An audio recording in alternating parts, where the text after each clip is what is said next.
Just record. Okay. Last time we just started 3.2, but we didn't finish it. Actually, we just did one thing.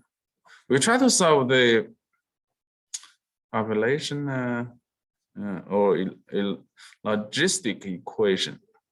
That's called population dynamics. So that's a differential equation of dp over dt equals p times a minus bp. Okay. And then we got the solution. P equals a times p0 over bp0 plus a minus bp0 times e to the negative at. All right, where p0 is initial population. Okay, and the one thing you can see in the long run, when t approaches infinity, the population stabilizes at the number of a over b. Okay, from this equation. So we solved the equation last time. We're not going to repeat it, but let's just do some examples instead. Okay, but before that, let's just look at the curve of this solution. So this is the solution of logistic equation. So the horizontal axis is the time, and the vertical axis is the population. So the broken horizontal line is y equal to or p equals a over b. And the red curve just shows how the population changes with time. Okay. So it increases basically, but it has horizontal aspect of a over b. So this is the population that stabilizes for the community, and the p0 is the initial population. So this is the logistic curve.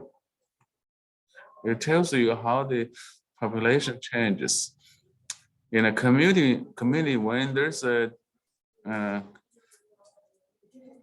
competition between the individuals. Okay, it does not increase exponentially like before when we had a simple situation, but instead it just stabilizes at some number, and that's because the resources are limited. When you have a population in a community, you cannot hold too many people in this community. All right. Okay, so let's just do some examples. So this example says the number n of t of people in the community who are exposed to a particular advertisement is governed by the logistic equation. Okay, so this n of t is the people exposed to an advertisement. Okay. So initially n of 0 equal to 500. So 500 see the advertisement. And it is observed that n1 is equal to 1000. So after 1 hour, maybe, it just spreads. The advertisement just spreads and becomes 1000. So when you solve for n of t, if it is predicted that the limited number of people in the community who will see the advertisement is 50,000. Okay. So this is simple example. It is simple because we already solved the equation, and we all know some the initial condition and some other conditions that we can solve the problem completely. All right. So, well, we just use the initial condition n of 0 equal to 500. So that's the n0. And we also know, n of infinity is 50,000. Okay, that's the limited number of people in the community who will see the advertisement. And from the previous result, we know that's equal to A over B, okay, in the equation. So these are the conditions that we can use. So remember, the solution to the logistic equation can be also written as n equal to A over B over 1 minus A over B and 0 times e to the negative AT. If you check the intermediate steps when we solve the logistic equation, this was the answer actually we got first. And the reason why we want to use this form is because we want to use the condition of infinity when t approaches infinity, what the limited number of the population is. So that's just A over B, and then we just plug in this number 50,000 for A over B in this solution. So if we do that, we're going to get n equals 50,000 over 1 minus, parentheses 1 minus 50,000 over n0, the initial population 500, times e to the negative 18. So we can write down the solution to the differential equation directly by using this form of solution. And if you simplify the denominator, 50,000 over 500 is just 100, okay? So the solution is just 50,000 over 1 minus, parentheses 1 minus 100 e to the negative 80, obviously 1 minus 100 is just negative 99, all right? The other condition we have is after 1 hour, and the 1 is 1,000. So then you just plug in t equal 1 and n by 1,000. So we get 1,000 equals 50,000 over 1 minus 100 times e to the negative 1, 8 times 1. Okay. So then we can simplify it to get the 50,000 over 1 plus 99 e to the negative 8. Okay. And from this, we can solve for A. All right. Remember, although we know A is a constant, we still don't know what it is. So we do need to use the condition of n 1 equal to 1,000 to find the constant A. So you can just rewrite this equation by 1 plus 99 e to the negative A equals 50,000 over 1,000. Okay, if you divide it by 1,000 and multiply by 1 plus 99 e to the negative A on both sides at the same time, that's what you get. So then 50,000 over 1,000, just 50. Okay, so then we got 1 plus 99 e to the negative A equal to 50, and that can be simplified to 49 equals 99 e to the negative A if you subtract the 1 on both sides. Divided by 49 over 99, and then you get e to the negative A equals 49 over 99. All right. And then you just take the natural log on both sides, you get negative A equals 8 and 49 over 99. So that's the negative A. So we solved for A. I mean, negative A. So we solved for A. then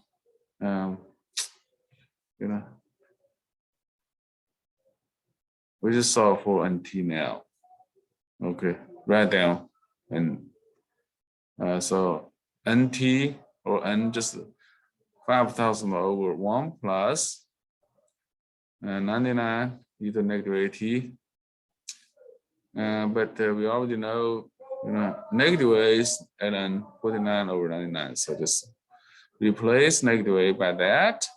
So we get 50,000 over 1 plus 99 e to the ln 49 99 t. Okay, so you can do a little simplification by writing the exponential to be e to the ln 49 over 99 to the t. Remember, if you multiply two exponents, you can rewrite it as the exponential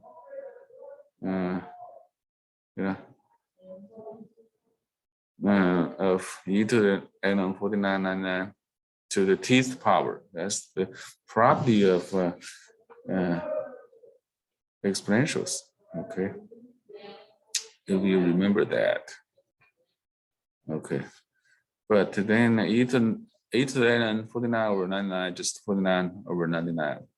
So at the end, the solution is 50,000 to 1 plus 99 times 49 over 99 to the tth power. So that's the people in a community who are exposed to a particular advertisement or to the advertisement. Okay. Any questions for this example?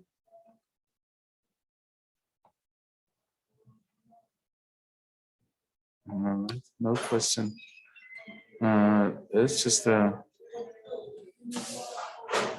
about more about population dynamics. So we already, discussed the relative growth rate or specific growth rate. That is defined as the rate of change of the population divided by population itself. So that tells you the percentage change of the population, basically, right? Okay. So this is f of p we defined before. Okay. And we can rewrite this equation as dp over dt equals p times f of p if we multiply p on both sides. Then we can have different models if you choose f of p for different functions. We just discussed the logistic equation if we choose fp as a linear function a minus bp. But you can also, modify this model a little bit. For example, when immigration is taken into account, so there are people moving out, then you expect a decrease of the population, the rate of change of population, right? So you subtract some number or constant h. So dp over dt equals p times a minus bp minus h. So that's based on the logistic equation, but you take into account or include more factors, okay, to make the model more precise or realistic, right? So similarly, when immigration is taken into account, so there are people moving in the community, then you would plus or add some number h to the rate of change of population. Okay. So dp over dt will be equal to p times a minus bp plus h. Okay, you just assume the rate of change or immigration if you control the rate of immigration to be constant each year, right? Okay, so those are two situations, but there's another model, it's called Gumpers differential equation. This time the f of p is a minus b times ln p. It's not the bp, it's a logarithm function instead of a linear function, the function f. So that's just another model. So we got dp over dt equals p times a minus b times ln p. And there are different variations for the logistic equation or modifications. But we're not going to solve it in here. Okay, those are actually, nonlinear differential equations, and we have not discussed how to solve these equations at this point. It's not separable, actually. Right? Any questions about these models? So that's about the population dynamics. Okay. Okay, let's just turn the point into chemical reactions. So suppose we have a simple chemical reaction A and B mixed to produce C. Okay, so that's a simple reaction, chemical reaction.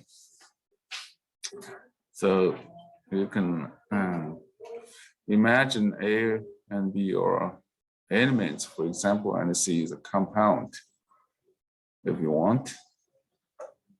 So suppose that A grams of chemical A are combined with B grams of chemical B to produce the compound C.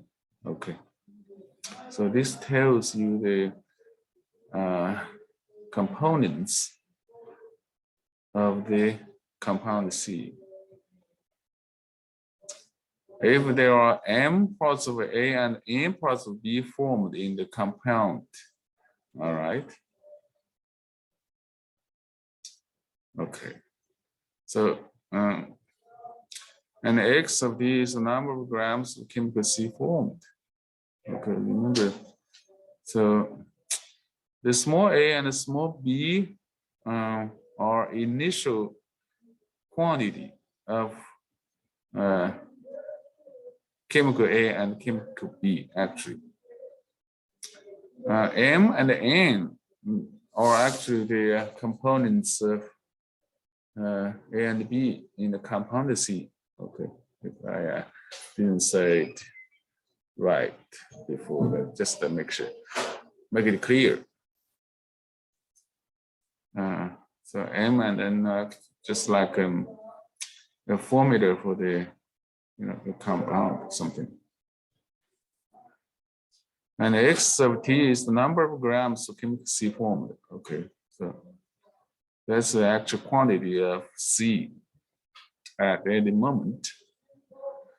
Then the number of grams chemical A and the number of chemical B remaining at time T are respectively A minus M over M plus N times X. Okay, so remember initially we have A grams of chemical A, but as the reaction going on, it consumes both chemicals A and B. So you should subtract the quantity consumed by the reaction. That's what is remaining, right?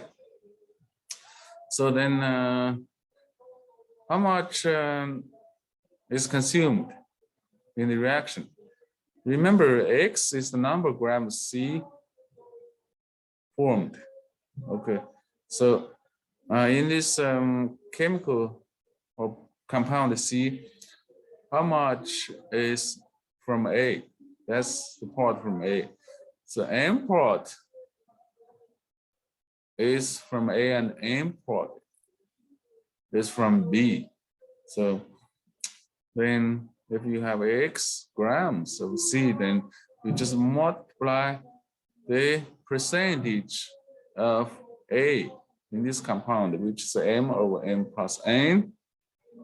That will give you the quantity consumed from the reaction for chemical A. So you just subtract that product from the initial quantity. So that gives you the remaining quantity of grams of chemical A. Similarly, you can do the same thing for chemical B. Initially, there are B grams of chemical B, but as the reaction goes on, it consumes more and more of B. And how much is this consumed? Just multiply the total number of compound C by the percentage of chemical B in the compound, which is N over M plus N. Okay. So then we can set up a different equation, dx over the rate of change of the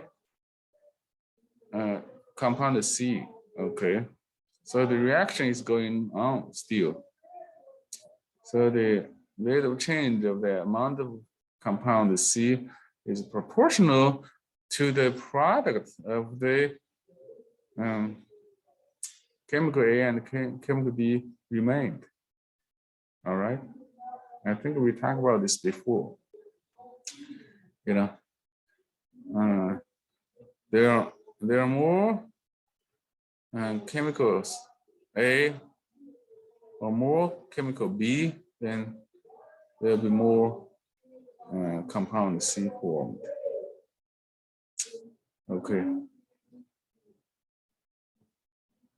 So that's the basic equation or physical law to start. Then we just have a differential equation to solve, a nonlinear differential equation to solve. All right, and it's separable. So let's just do one simple example. So I just wrote the equation again. Dx over dt is proportional to small a minus m over m plus n times x times b minus n over m plus n times x. Remember, A and B are initial quantity for chemical A and chemical B. Okay.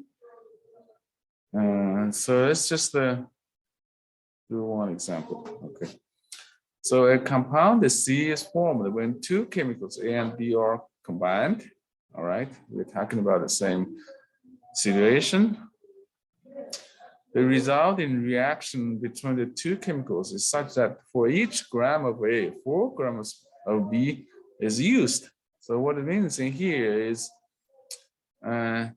C is equal to AB4. If you write down the formula for the molecule, So that means M equals 1 and N equals 4. Okay. That's what it tells us in this statement. It is observed that 30 grams of the compound C is formed in 10 minutes. Okay, so that's a condition given in the problem. Determine the amount of C at time t if the rate of the reaction is proportional to the amounts of A and B remaining. Okay, so that's just a different equation we had. And if we initially there are 50 grams of A and 32 grams of B. Okay, so these are small a and small b. And then the other question is how much of the amount the C is present at 15 minutes, and interpret the solution as t approaches infinity. Okay, so at the end, what happens? What is the reaction? How much is left for each component? Basically, that's the question here. So just use the condition we have, m equals 1 equal to 4, a equals 50, b equals 32, plug in all of those numbers into the differential equation. So dx over dt is proportional to 50 minus 1 over 1 plus 4x times b minus 4 over 1 plus 4x. Okay, so if you just simplify, 1 plus 4 is 5, so we got a 50 minus 1 over 5x times 32 minus 4 over 5x. Okay, and you can rewrite this as 4 over 25 times 250 minus x times 40 minus x. Okay, that can be easily checked if you multiply out the whole thing. They're the same. So then we can write down differential equation explicitly by dx over dt equals k times 250 minus x times 40 minus x. Okay, so if we just forget about the 4 over 25, we know this dx over dt is proportional to this. So that means you have another opposite constant introduced in this differential equation. You don't know this proportional constant is, we just call it k, small k. If you absorb 4 over 25 into this proportional constant. Okay, and this can be rewritten as k times x minus 25 times x minus 40 if you just times a negative to each factor of those two factors. Okay, 2 negative makes make positive. Okay, then we can just solve this equation easily by separating variables. Okay, so let's just solve this equation first, then we're going to determine this k at the end. Okay. Okay, so we need to do a little tedious work. So this is the equation we ended up with on the last page. Dx over dt equals k times x minus 250 times x minus 40. So you just divide by x minus 40 and x minus 250 on both sides and multiply dt. So you get dx over x minus 50 times x minus 40 equals k over dt, and then you just decompose the fraction on the left hand side into two terms. And if you do that, you're going to get 1 over 210 times 1 over x minus 250 minus 1 over x minus 40. Okay, remember you can decompose the fraction from the factors in the denominator. Okay, and you can solve the constants in the partial fraction decomposition, and it turns out that's the result. Okay, so that's the left hand side, and then you just integrate on both sides to solve this equation. So let's just multiply 210 on both sides first. So you get 1 over x minus 250 minus 1 over x minus 40 equals 210 k dt. So now you integrate it. So you get 2 natural logs. Natural log of absolute x minus 250 minus natural log of absolute x minus 40 equals 210 kt plus arbitrary constant c. And then you can combine the 2 natural logs. This subtracting, so you can just divide those two things in the logarithm. So we got a natural log of absolute x minus 250 over x minus 40 on the left hand side. Now then you take the exponential on both sides. So then we get the absolute value of x minus 250 over x minus 40 equals e to the 210 kt plus c. So just as we did before, always, we can, get rid of this absolute sign by rewriting this solution as 250 minus x or 40 minus x equals the arbitrary constant c prime times e to the 210 kt. And if we just break the right hand side as e to the 210 kt times e to the c, and after considering the signs, then it is the right as the arbitrary constant c prime, which can be either positive or negative. Okay, so that takes care of the absolute sign on the left side. All right, so then we have two arbitrary constants to determine this equation c prime and the k. And we have two conditions. Okay, the first condition is t equal to 0, x equals 0. Okay. So initially, there's no compound formed. So remember, x is the amount of compound C. So when t equals 0, initially, when the reaction starts, you don't get anything. Okay, so t equals 0, x equals c, x equals 0. So just plug in 0 for t and x, 0 for x, so we can solve for c prime actually. So we got 250 minus 0 over 40 minus 0 equals c prime times e to the 210 k times 0. And so again, 2 times k times 0 is just 0, and e to 0 is just 1. So we got a c prime times 1 over c prime on the right hand side. So from here, we got the c prime equals 25 over 4. Then plug in 25 over 4 into the solution. And then the other condition we have in the problem is after 10 minutes, 30